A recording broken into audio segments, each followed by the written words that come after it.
Friends, welcome back. ಇವತ್ತಿನ ಒಂದು ವಿಷಯ ಏನಪ್ಪ ಅಂತ ಹೇಳಿದ್ರೆ, ಪ್ರೆಗ್ನೆಂಟ್ ಲೇಡೀಸ್ಗಳು ಅಥವಾ ಗರ್ಭಿಣಿ ಸ್ತ್ರೀಯರು ಈ ಒಂದು ಹಬ್ಬನ, ಪಿತೃಪಕ್ಷ ಹಬ್ಬನ ಮಾಡಬೇಕಾ ಮಾಡಬಾರ್ದಾ ಅನ್ನೋ ಒಂದು ಕೆಲವೊಬ್ಬರಿಗೆ ಡೌಟ್ ಇರುತ್ತೆ. ಇವತ್ತಿನ ಒಂದು ವಿಷಯ, ನನಗೆ ಗೊತ್ತಿರುವಂಥ ಒಂದು ಟಿಪ್ಗಳನ್ನ ನಿಮಗೆ ಶೇರ್ ಮಾಡೋದಕ್ಕೆ ಬಂದಿದ್ದೀನಿ. ಫಸ್ಟ್ ಆಫ್ ಆಲ್ ಏನಪ್ಪ ಅಂತ ಹೇಳಿದರೆ, ಸತ್ತವರಿಗೆ ಅಂದರೆ ಧೂಪ ಹಾಕೋದು, ಪೂಜೆ ಮಾಡೋದೇ ಈ ಹಬ್ಬ ಅಂತ ಹೇಳ್ತಾರೆ. ಆಲ್ಮೋಸ್ಟ್ ಎಲ್ಲ ಕಡೆನೂ ಸಹ ತುಂಬ ಅದ್ಧೂರಿಯಾಗಿ ಮಾಡ್ತಾರೆ ಈ ಹಬ್ಬನ. ಆದರೆ ಇದರಲ್ಲಿ ಪ್ರೆಗ್ನೆಂಟ್ ಲೇಡೀಸ್ಗಳು ಪೂಜೆ ಮಾಡ್ಬೋದಾ ಅಂತಂದರೆ, ಖಂಡಿತ ಮನೇಲಿ ಏನಾದರೂ ನೀವು ಕಳಸ ಏನನ ಇಟ್ಟು ಏನನ ಪೂಜೆ ಮಾಡ್ತಾರೆ ಅಂತ ಅಂದರೆ ನೀವು ಆರಾಮಾಗಿ ಪೂಜೆ ಮಾಡ್ಬೋದು. ಅದರಲ್ಲೂ ಸಹ ಬಗ್ಗೆ ಎದ್ದೊಳೋದು ಎಲ್ಲ ಮಾಡೋ ಅವಶ್ಯಕತೆ ಇಲ್ಲ. ಅದನ್ನೆಲ್ಲ ಮಾಡ್ಕೊತಾರೆ ಬೇರೆಯವ್ರ ಮನೇಲಿರೋರು. ಬಟ್ ನೀವೇನಂದರೆ ಆರಾಮಾಗಿ ಪೂಜೆ ಗೀಜೆ ಮಾಡಿ ಧೂಪ ಹಾಕ್ಬೋದು.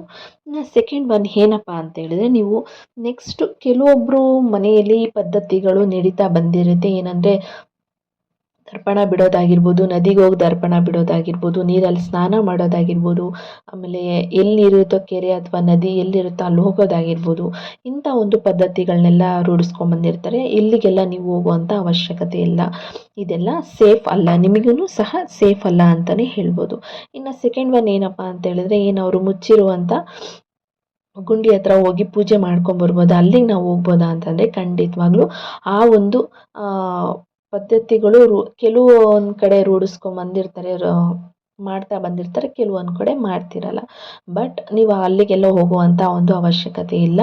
ಪೀರಿಯಡ್ಸ್ ಆಗುವಂಥ ಟೈಮಲ್ಲಿ ಏನು ರೂಲ್ಸ್ಗಳಿರುತ್ತೋ ಪ್ರೆಗ್ನೆಂಟ್ ಲೇಡೀಸ್ಗಳಿಗೂ ಸಹ ಅದೇ ಒಂದು ರೂಲ್ಸ್ ಅಪ್ಲೈ ಆಗುತ್ತೆ. ನೀವೆಷ್ಟು ಆರಾಮಾಗಿ ಎಷ್ಟು ಸೇಫಾಗಿರ್ತೀವೋ ಅಷ್ಟೇ ನಿಮಗೆ ಒಳ್ಳೆಯದು. ಹಾಗಾಗಿ ನೀವು ಅಂಥ ಒಂದು ಪದ್ಧತಿಗಳೆಲ್ಲ ಪಾಲ್ಗೊಳ್ಳುವಂಥ ಅವಶ್ಯಕತೆ ಇಲ್ಲ. ಮನೇಲಿ ಯಾರಾದರೂ ಗಂಡಸರು ಇಲ್ಲ ಅಪ್ಪ ಮಗ ಯಾರನ್ನ ಹಿಂಗೋಗಿ ಮಾಡ್ಕೊಂಬರ್ತಾರೆ. ನೀವೆಲ್ಲ ಆ ಥರ ಟೆನ್ಷನ್ ತೊಗೊಳ್ಳೋ ಅಂಥ ಅವಶ್ಯಕತೆ ಇಲ್ಲ.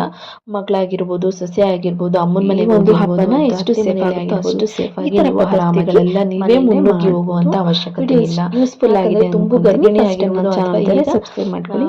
ಫಸ್ಟ್ ಸೆಕೆಂಡು ಥರ್ಡ್ ನೋಡೋದಕ್ಕೆ ಆಗಿರ್ಬೋದು. ಬಟ್ ಆ ಒಂದು ಟೈಮಲ್ಲೂ ಸಹ ಅಂಥ ಜಾಗಗಳಿಗೆ ಹೋಗಬಾರ್ದು.